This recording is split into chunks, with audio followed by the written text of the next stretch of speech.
और नई वीडियो के लिए RCIT हरियाणा के YouTube चैनल को सब्सक्राइब करें।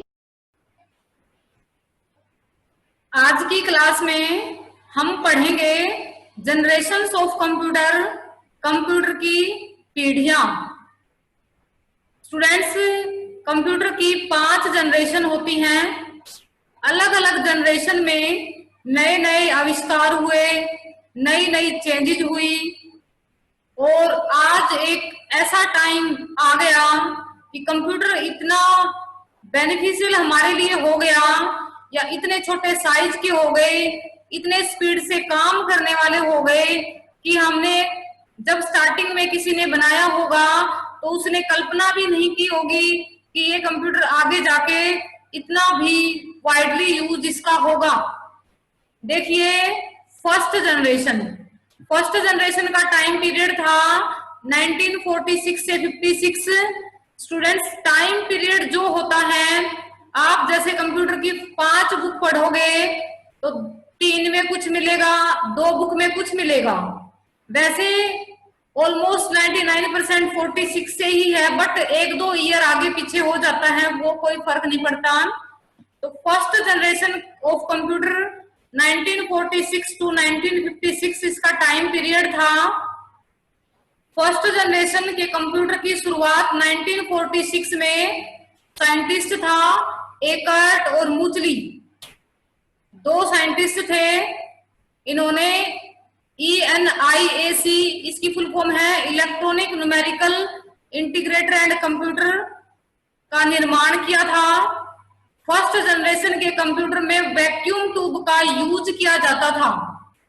वैक्यूम ट्यूब का आविष्कार 1904 में जॉन एम्ब्रोस फ्लेमिंग ने किया था। इस जनरेशन में ENIAC के अलावा और भी कई कंप्यूटर डेवलप हुए थे। फर्स्ट जनरेशन के कंप्यूटर के नाम EDSEC, EDVAC और UNIVAC और UNIVAC-1 है। फर्स्ट जनरेशन के कंप्यूटर साइज में बहुत बड़े होते थे, इतने बड़े होते थे कि एक रूम में एक कंप्यूटर आता था। इनकी स्पीड बहुत स्लो थी, इतने वैक्यूम ट्यूब लगी हुई थी, इतना बड़ा साइज था, एक एक के पास प्रोसेस जाती थी तो स्पीड तो स्लो होनी ही थी। मेमोरी कम होती थी, डाटा स्टोर नहीं रखा जाता था। फर्स्ट जनरेशन के कंप्यूटर में हम डाटा को स्टोर करके नहीं रख सकते थे, वेरी कॉस्टली थे, बड़े थे, स्लो थे, मेमोरी कम थी, डाटा स्टोर नहीं होता था, इतने अधिक महंगे थे कि लोग इन्हें खरीद नहीं सकते थे। इसके मेन पॉइंट हाईलाइट हैं। क्या क्या हुआ था? वैक्यूम ट्यूब का यूज किया गया, मैग्नेटिक ड्रम का यूज किया गया, बहुत ही कम नाजुक और विश्वसनीय नहीं थे। नाजुक कैसे? ज्यादा ही जल्दी खराब हो जाते थे, इतना विश्वास भी नहीं कर सकते थे, साइज में बड़े हैं, स्लो हैं, तो हम कोई भी डाटा इसमें सेव नहीं रख सकते थे। एयर कंडीशनर का यूज किया जाता था, बहुत सारे एयर कंडीशनर लगे होते थे क्योंकि ज्यादा वैक्यूम ट्यूब थी, साइज बड़ा था तो हीट ज्यादा छोड़ता था, इसलिए बहुत सारे एयर कंडीशनर का यूज किया जाता था। मशीनी और असेंबली लैंग्वेज का, प्रोग्रामिंग का यूज किया जाता था। लैंग्वेज कंप्यूटर की लैंग्वेज होती हैं जिनमें सॉफ्टवेयर बनते हैं, आगे हम पढ़ेंगे। नेक्स्ट है सेकंड जनरेशन। सेकंड जनरेशन का टाइम पीरियड था 1956 से 64 का था। कंप्यूटर की सेकंड जनरेशन में वैक्यूम ट्यूब के स्थान पर ट्रांजिस्टर का यूज किया जाने लगा। इसके जो साइंटिस्ट थे, विलियम शाकले ने ट्रांजिस्टर का आविष्कार 1947 में किया था। सेकंड जनरेशन में वैक्यूम ट्यूब के स्थान पर ट्रांजिस्टर का यूज किया जाने लगा। ये फर्स्ट जनरेशन की बजाय अधिक तेज हो गए, उससे थोड़ा तेज और विश्वास के योग्य हो गए। ट्रांजिस्टर यूज होने के कारण कंप्यूटर का साइज में भी सुधार आया, छोटे हो गए। फर्स्ट फर्स्ट जनरेशन की कंपेयर में। ज्यादा तो नहीं हुए, लेकिन फर्स्ट में ज्यादा ही बड़े थे, सेकंड में उससे थोड़े कम साइज के हो गए। सेकंड जनरेशन के कंप्यूटर में मेन हाईलाइट पॉइंट है, वैक्यूम ट्यूब के स्थान पर ट्रांजिस्टर का उपयोग किया जाने लगा। छोटे हो गए साइज में, लाइट की खपत कम हो गई, एनर्जी कम लेने लगे, स्पीड तेज हो गई और अधिक विश्वसनीय हो गए और कम कॉस्ट के हो गए compare by first generation. COBOL और फोर्ट्रॉन, कोबोल और फोर्ट्रॉन, पास्कल, ये हमारी कंप्यूटर की हाई लेवल लैंग्वेज होती हैं। सेकंड जनरेशन में ही कोबोल और फोर्ट्रॉन, पास्कल जैसी हाई लेवल लैंग्वेज का डेवलप हुआ। नेक्स्ट है सेकंड जनरेशन में और क्या क्या हुआ। प्रिंटर यूज हुए, ऑपरेटिंग सिस्टम। ऑपरेटिंग सिस्टम क्या होता है? सिस्टम को ऑपरेट करने के लिए, सिस्टम को चलाने के लिए ऑपरेटिंग सिस्टम का यूज किया जाता है।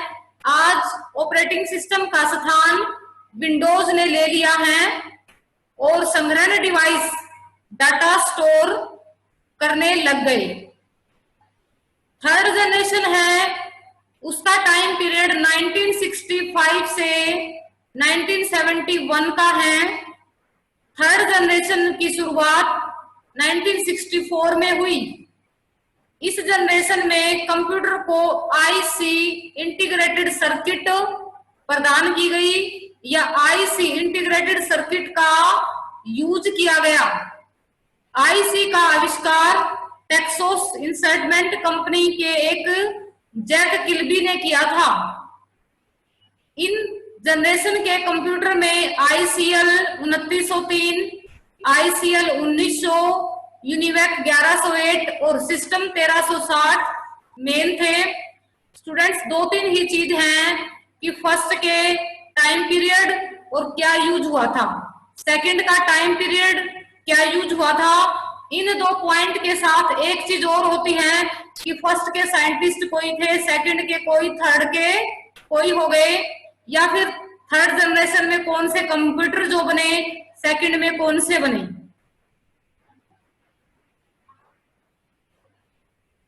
थर्ड जनरेशन के कंप्यूटर में क्या क्या हुआ? आईसी का यूज हुआ।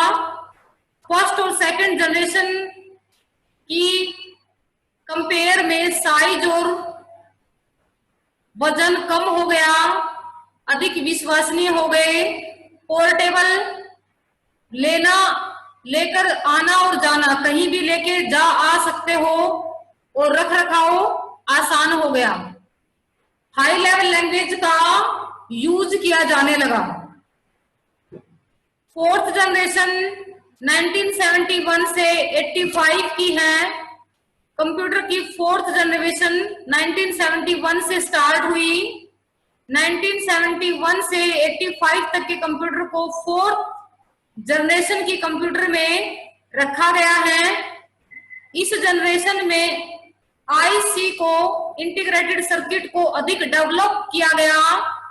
अधिक डेवलप करने के बाद इसमें एलआईसी, लार्ज इंटीग्रेटेड सर्किट, या एलएसआई भी कहा जाता है, लार्ज स्केल इंटीग्रेटेड सर्किट, जिसमें ये क्या था कि एक इंटीग्रेटेड सर्किट लगभग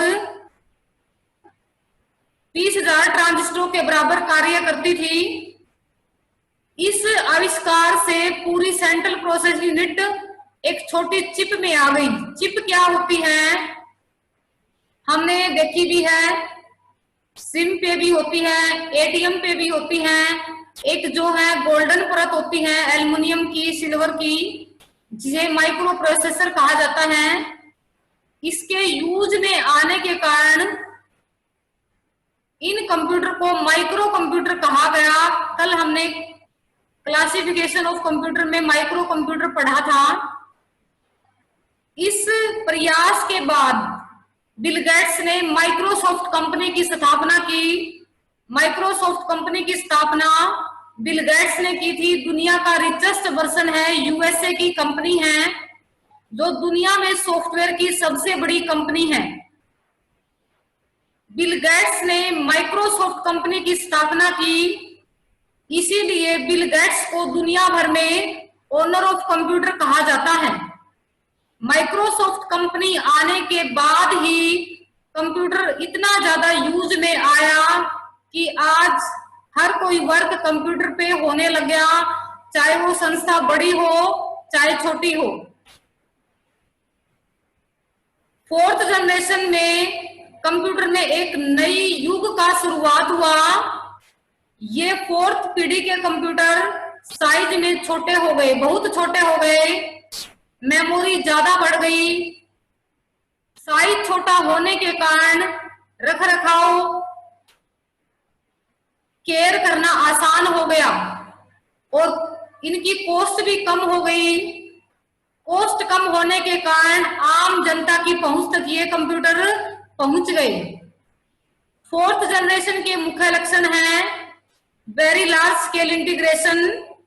फर्स्ट में वैक्यूम ट्यूब, सेकंड में आईसी, थर्ड में ट्रांजिस्टर, फोर्थ में वीएलएसआई का यूज किया गया।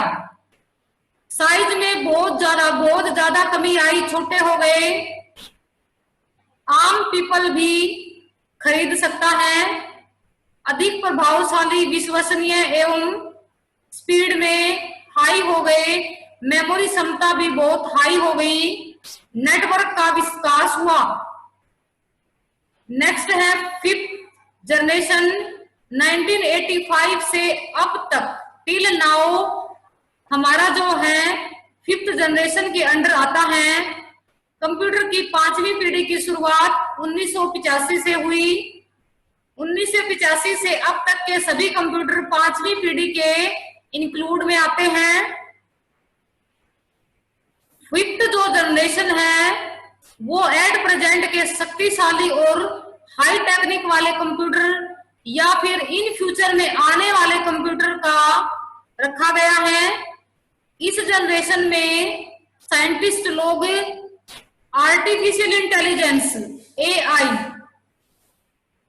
को यूज करने के लिए प्रयास कर रहे हैं। आज के कंप्यूटर इतने हाई टेक्निक के हैं कि वे हर विशिष्ट क्षेत्र कौन कौन से हैं, अकाउंटिंग, इंजीनियरिंग, कोई भी नक्शा बनाना है, भवन निर्माण, अंतरिक्ष में, स्पेस में और अन्य शोध कार्य रिसर्च के लिए यूज किए जा रहे हैं। फिफ्थ जनरेशन का जो एग्जाम्पल है हमारा रोबोट है। बड़ी बड़ी कंपनीज में या बड़े बड़े शहर में रोबोट काम कर रहे हैं, वो हमारा फिफ्थ जनरेशन का ही एग्जाम्पल है।